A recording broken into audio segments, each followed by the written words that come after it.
Hello everyone, nubkeks here. Welcome back to Nub Raids, and in today's video, it's another hard faction wars prep video, but with a bit of a twist. I wanted to go through some champions, and I'm gonna pick a mythical or legendary from each faction and an epic from each faction that are likely in your vault or that you haven't used them in absolutely forever, and they are going to, I think, be potentially absolutely crazy for hard mode faction wars. It's something to really bear in mind. Slight spoiler warning in advance. Block active skills potentially could be crazy because look, something that could easily happen. We could easily be fighting mythicals on these waves, right? It could totally happen. We'll see. So first up, from the Banner Lords, I mean, the one that jumps out to me straight away is Androck Form 2. I think, a lot of people know how good Androck is in Form 1. For Hydra, he used to be, definitely. Definitely still for Chimera. Form 2 really doesn't get much love. It's not great, but it will be very good for this, because ultimately, it's a 3-turn cooldown, decrease resistance, weaken, and enfeeble. That is extremely good. You Most of these enemies, I mean, we might even run into stuff like enemies with stone skin or relics. Like, who knows? They could have enemies with blessings. They could do crazy stuff.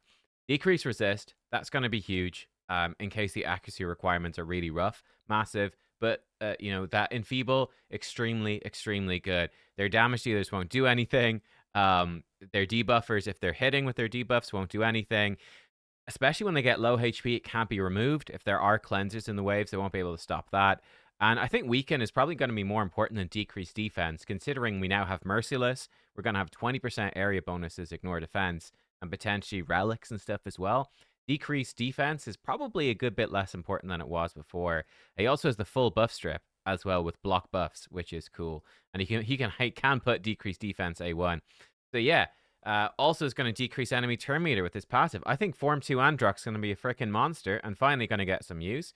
For the epics, this is one that you'll know about if you have done Cintranos hard, and it's Oathbound.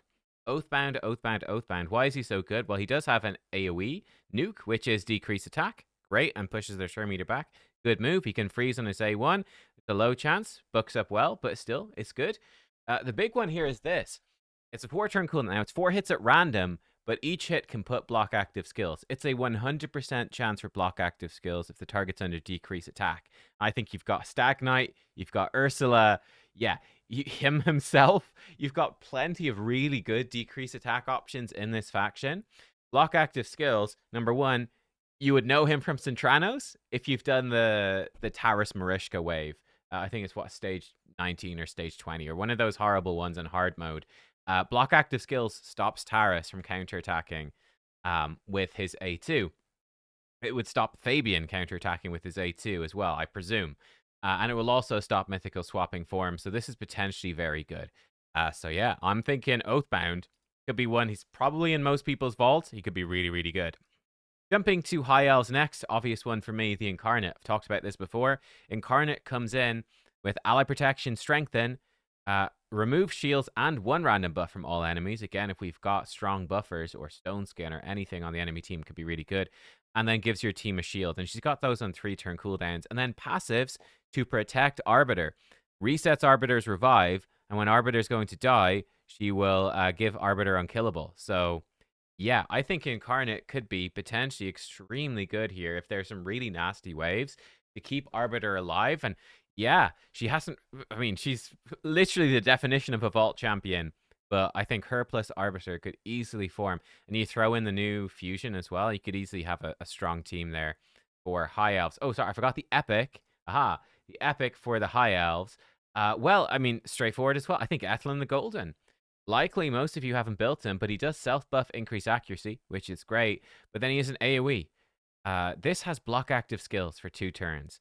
And then he puts out True Fear if enemies are not under block active skills. Now, they should be, but he gets through 2 different ways to crowd control, which is pretty good. He even ignores some defense baseline. This is a champion. He heals and gives himself a shield. A champion you really probably haven't seen much of. He only has 47 reviews even at time of recording. But yeah, again, if you're fighting lots of mythicals, you're not very good at crowd control, I would say, in this faction. Pixniel, AoE freeze. I think Rowanus has an AoE stun. There's not much. AoE 2-turn block active skills is actually kind of legit. So he's one to watch. Honorable mention to Lethalin, who's kind of cool. Sacred Order. I'm going to go with Sir Nicholas as my pick because I think people think he sucks. I use him actually in Arena, but definitely if you picked up Lady Noelle, Sir Nicholas 100% should be on your team. Lady Noelle, Sir Nick, they're such an insane combo. He becomes the best unkillable champ in the game with Noelle, so it's just crazy good. So that's kind of a must-do. I've talked about it before. I won't look into it too much. This is one Cardinal. Yeah, maybe not a vault champ. You know, you do see her in arena sometimes, but ultimately she's got a full team revive that boosts everyone to max turn meter. So extremely good. Put her in high resist 2 pieces of stone skin, make her tanky. It's probably fairly easy to make this chick unkillable, effectively unkillable, and she'll just keep reviving your full team and giving them a turn. You obviously will get for hard mode 2 stars for clearing it with nobody dead, I think, and then 3 stars for each stage might be a unique requirement. And by the way, I've seen some comments of people saying, no, you should build your teams with 4 slots and leave the 5th slot open for the requirement. I don't know where you got this idea that you might need only 1 champ to do the requirement. I mean, you might easily need to build a specialized team. You might need to completely rebuild a lot of your team to do certain requirements. I don't think it's necessarily going to be like, oh, it's only block revive, throw in Phoenix, and you're good. You know, you might need to do a bunch of stuff. Anyway, Cardinal, I think, as just reviving and getting through is going to be insane. Barbarians. I here am going for Loki. Block active skills and block buffs, and then can AoE spread them. Crazy good. And he also is giving you turn meter boost, increased attack, stealing buffs, AoE as well, increasing enemy debuff. He's so good, and he's really tanky too with his evades. Loki, obviously new players will have used Loki tons if you got him as the free login champion or a promo code champ. But for many later game players, you probably haven't even used him at all because Stone Skin really stops him being useful really in arena. I think he's likely to be incredibly good for faction wars. Again, that AoE block active skills gonna be insane. For the epics, I'm gonna go with Harkin. This is a bold choice, but Harkin is definitely one to consider. She has a single target, but it's a debuff spread. Takes 2 debuffs, but puts them on all enemies and extends the debuffs by 2 turns, which is kind of cool. She also has AoE weaken. Single target weaken. And then, you know, her A1. She's not doing too much, but it's that debuff spread. She's, you know, don't go out and build her straight away. But if you do need to, you know, stack a bunch of debuffs, this could be a champion with that debuff spread that could become very strong. Or if you need to do poisons with this faction, kind of difficult, throw her in with like Farrakhan, and then she can start spreading the poisons from Farrakhan or spread the burns from Farrakhan. You could potentially do some interesting stuff. So I think that she's actually one to watch. Harkin, yeah, that debuff spread's pretty cool. Jumping over to the Ogryn Tribes, and I have to highlight Modo of the Peel. There is a guaranteed event for him. Like, no hype about this guy really, but he does have an AoE stun on a 3-turn cooldown, very strong. And then his passive, when he kills an enemy, puts a 2-turn stun. Bam. Great. Now, he does get better if Esme is there. It doesn't look like you're going to be able to include Esme in the team, so forget about that. Here's an interesting one. He does do more damage against Stone Skin. Possible there could be enemies in Stone Skin, but wave-based enemies tend to be extremely tanky, so their Stone Skins would be basically unbreakable. So I don't know about that, but I do think AoE stun with this stun passive is actually super good. So he's one definitely to consider. That's probably sitting in your vault. For the epics here, who is it? I was bouncing between a couple. Woodscar was a consideration. I'm going to go with Grunch, though. Grunch impressed me, again, in Curse City, where we had that one of the stages. I think it's against Nether Spider. And I was like, how do I get through this? Grunch was amazing. Full team cleanse, and then puts continuous heals for every debuff removed. So, yeah, if you're fighting waves and you don't have enough control, you get lots of debuffs, this guy can save you. He also has the AoE bomb, which could be nice. Block buffs A1. This is pretty good. You know, he's just giving you some turn meter when the bombs detonate. So that's sort of the main use, I would think, of his bombs. But it's just the cleansing and tons of healing could be kind of clutch for some of these stages. So that's definitely one to consider. Cleanser for Ogryn. For the lizards, I'm going to go obvious with lizards. Vargal. He's been reworked to effectively be a Lizardman faction unity, mini faction unity. He's got a revive for a lizard. He's obvious enough. You probably don't use him for much. If you've got him, he's going to be god tier for this. And I think obvious pick as well, Dalaja.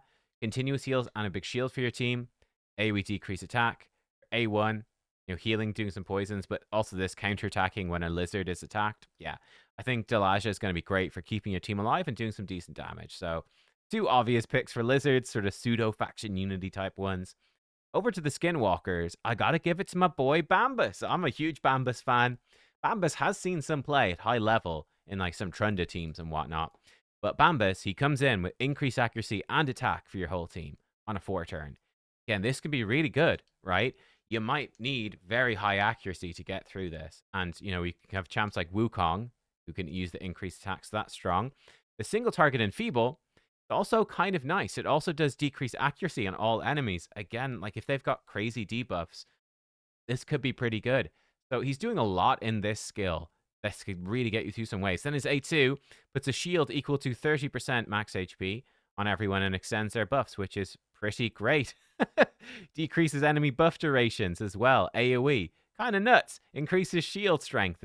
And I think that's why he was used, because he was growing shields, and it was I forget, but that was one of the things. He has potentially an AoE decrease speed A1, and then of course his passive, he can be transferring debuffs to him and then throwing them back onto the enemy. He's doing a lot. He does a lot of stuff. He's got great base stats as well. Bambus, people hate Bambus, but he could potentially. He's got so much in his kit. Like he literally has such a loaded up kit for Faction Wars.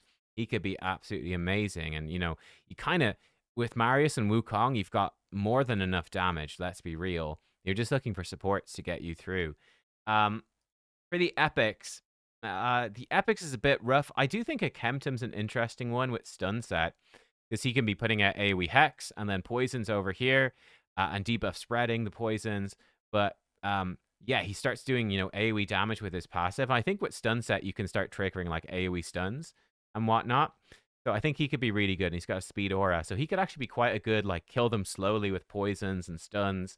That could work really well. Like, you can do fun stuff with him in Dragon and stuff like that. I think that could carry over well to this faction and be a really good budget way for people to rip through this faction if you're stuck. For the Orcs. Yeah, I think Bells. I'm going to pick Bells. Again, a guaranteed champion. But he's super tanky, right? So super tanky damage dealer. AoE block buffs and leech and giving him turn meter. Stealing buffs and then repeating the attack. Decreased defense A1.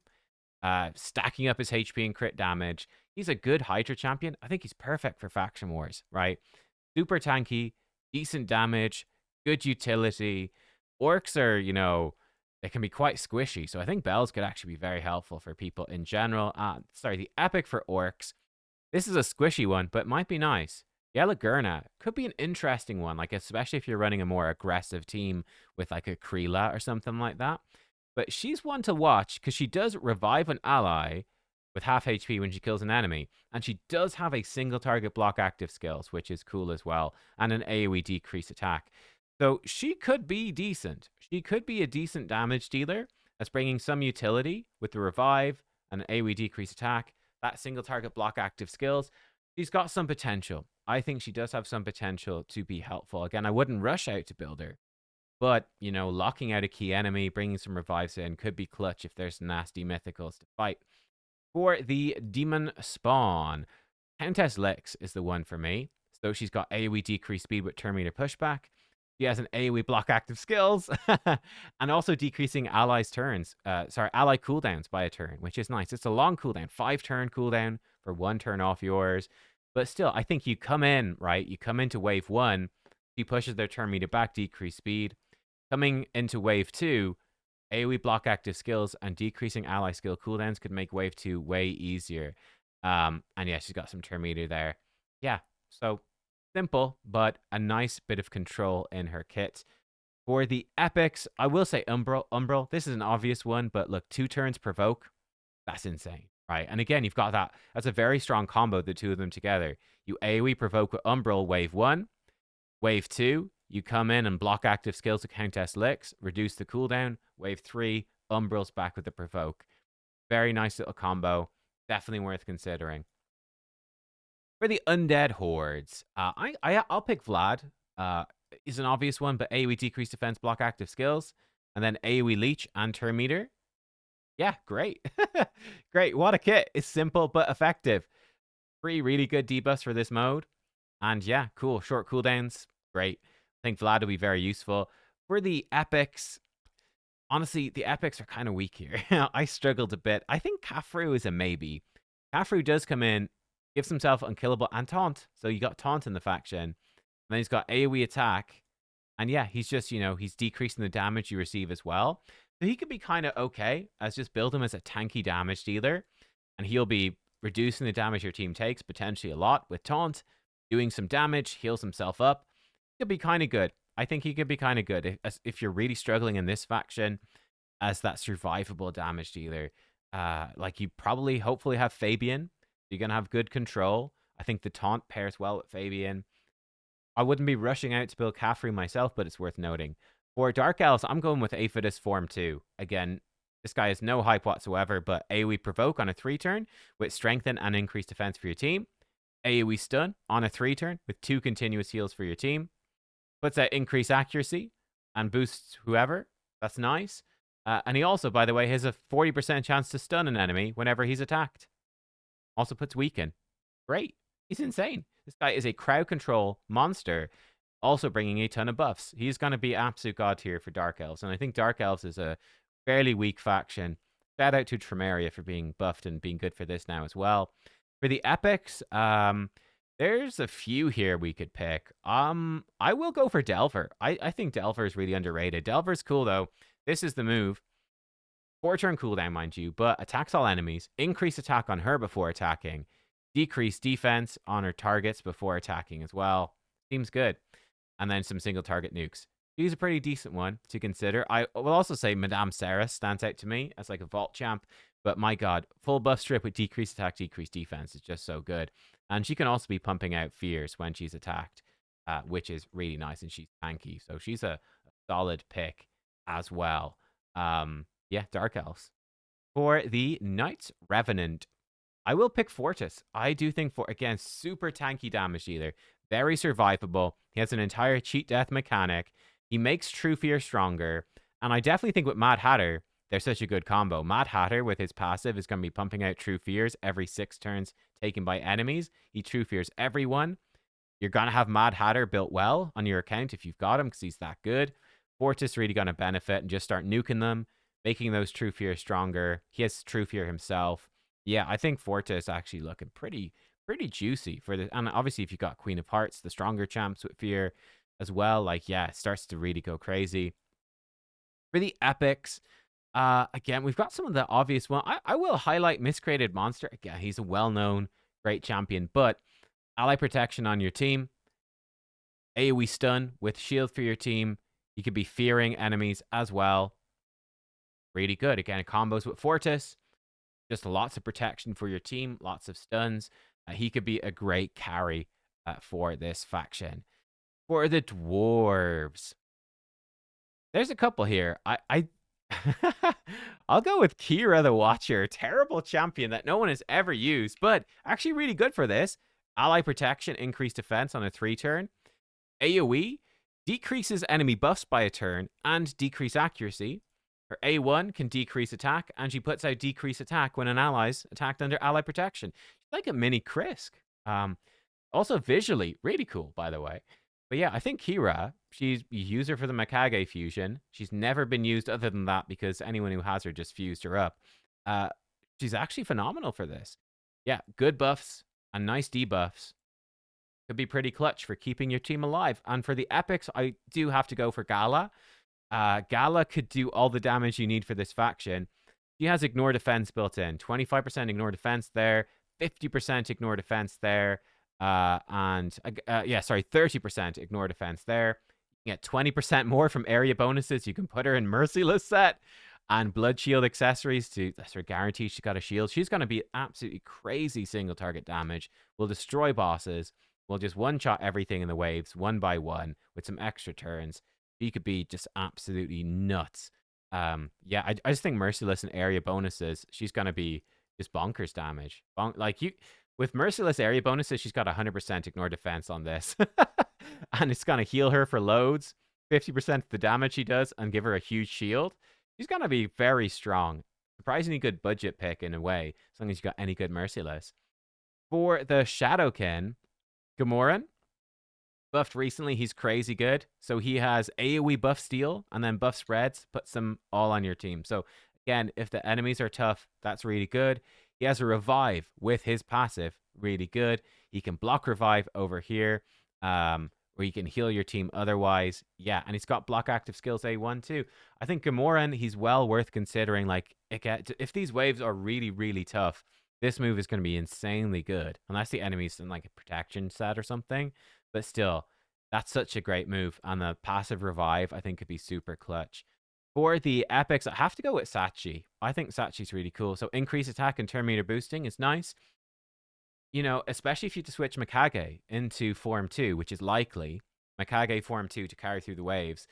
This turn meter boosting and the increased attack buff is actually very helpful. It also is an attack itself. Her A2 is decreased crit rate and leech. Very helpful for the bosses. And she's an AoE A1. Decrease accuracy. Again, I think that could be really helpful. Like, imagine Shadowkin, but there's enemy torments in the waves. That decreased accuracy could be very helpful. And she does have a revive as well. When she kills an enemy, revives. Or if you're not using her as your reviver, she does put out fear, or a chance for fear when allies are revived. So I think Sachi, again, you probably never really used her, but she should come into her own, I think, a good bit for the Shadowkin as being quite helpful. Quite helpful. And fits in with their aggressive theme. And then Sylvan Watchers, the final faction. There's definitely some interesting one. I have to pick Ruark. He was one of the first champs and really boring, but he's got a crazy passive. No cooldown when it's booked, so you definitely want to book it. When an ally loses 10% or more max HP, puts a shield equal to 10% max HP. This is like a Vergis type passive. This ends up being way stronger than it sounds. Just tons of shields for your team. And then he also has Taunt. So he can taunt, and he also has AoE decrease attack, and he's doing some stuff here and healing himself up. But I think he could be phenomenally strong. Throw him in like a Guardian set, and that's a great budget team. Just giving your teammates so much damage reduction, then taunt for some of the waves to block some of the single target attacks, and the boss's single target attacks potentially. He spams this like sword spin move. Can't sit still for 2 seconds. Here you go. Spamming it. But no, I think he's going to be surprisingly strong to give you that damage mitigation. And like, you combo him with champions like Elva or Oella. Audric does a little bit of healing. You've got lots of champs to do a little bit of healing. He could give you the survivability, the sustain, the mitigation to actually survive to use it. Oh, and then we need an epic. Again, I was a little conflicted here with epics. I think most of the ones that are good are kind of known about. So, wait, I have my list here. Who did I end up going for? Oh, I think I went with Ornn. I think Ornn is the one. I think everyone at this point knows about Dahi, and Creodan is obvious. Ornn is one that newer players will know about, but longer term players might forget. But he has a really good just AoE poisons, and he heals himself up a bit. He's got more poisons there. He activates poisons there. He places more poisons there. He gets tankier. So if this faction is really tough and it's just tough to stay alive, or you do need poisons for some of the 3-star stuff, I mean, just tank it up with an Ornn, and he will slowly kill stuff with poison. It'd actually be pretty legit. And like, you could build, like an Elva, Oella, Podrick, Ornn team, and there you got yourself. Throw in one more support like a Duodan or a Creodan and just slowly poison them down. If you're stuck, it could work. It could get you through some stages you might not otherwise be able to. So there you go. Guys, let me know, what did you think about these sleeper picks? Like I said, I tried to pick, for the most part, champions that are probably languishing in your vaults and you probably haven't used in a very long time or only very rarely, but could actually really hard carry this faction wars. Like I said, we've no idea what's going to be coming, but that spicy question of, we could easily be fighting mythicals, champions with insane stats, they get a turn, they just kill your whole team. It could easily be that level of stuff. It could be really tough. I do think block active skills is going to be very strong, and yeah, there's a bunch. I'm looking forward to it because there's so many champs. I think Ruark was a perfect example near the end. Some champs with some great stuff, but it just never gets used because where would you ever use it? You don't need to use it anywhere. This really wave-based content, focus stuff could be great to make a bunch of champs. Aphidus Form 2, another great example. He's a god for crowd control, but where do you use it? Not many places to use it. Yeah, I'm excited. Guys, thank you for watching. I hope you enjoyed, and I will see you next time. Goodbye.